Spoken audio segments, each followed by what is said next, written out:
miền. Lành tình Giêsu ta với ngày thôi, mây khó liền mây kinh hàm nhộn nhịp chiếc răng cha, lành tia môn tia nhảy với Giêsu. Địa kinh hàm mấy trái tiêu nhảy gì, nhiều nhiều thân thân chẳng may là vui. Mây nhảy hàng cây xe chàng hàng khói nhảy bướm lăng, hàng lúc nhảy lời thở khói lên người sải chiều. Đầy kinh chiều nó hơi nhẹ với dậy sôi giờ sinh tố chiều, mày chơi với giờ cơn sầu nhảy hai tố.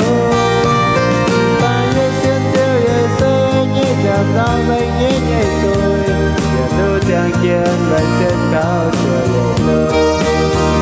Chiều nhảy nam mái tan quân thao giờ tao, chiều nhảy nam liếu tao hai tao hiểu chiều. Ơi chiến chiều nhảy ba giờ nhảy miên chiến tu chiều, bởi tu chiều chiến tựa như là bệnh tình hơn.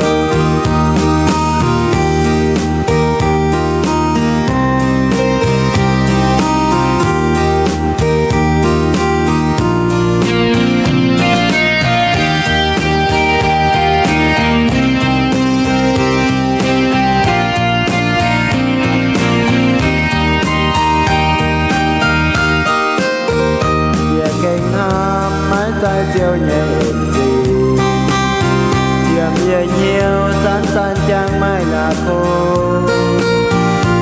Mây nhảy hàm cây xe chàng hàng khói nhảy bướm lăng, hàng lúc nhảy hơi sao khói lên nhảy sải chiều.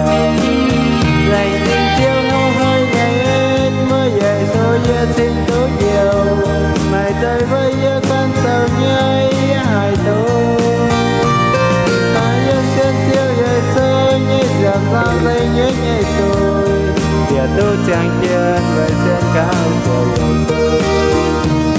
Chiều nhảy nam mái tan buồn thao giờ ta, chiều nhảy nam nhớ ta hai tao hiểu chiều. Ơi chân chiều nhảy ba giờ nhảy miên chiến tu chiều, vậy tu chiều chiều tựa nhau ra thành buồn hơi. Lành tình chiều nó hơi nhảy với dậy sôi giờ sinh tố chiều, mày chơi với giờ cơn sầu nhảy hai tố.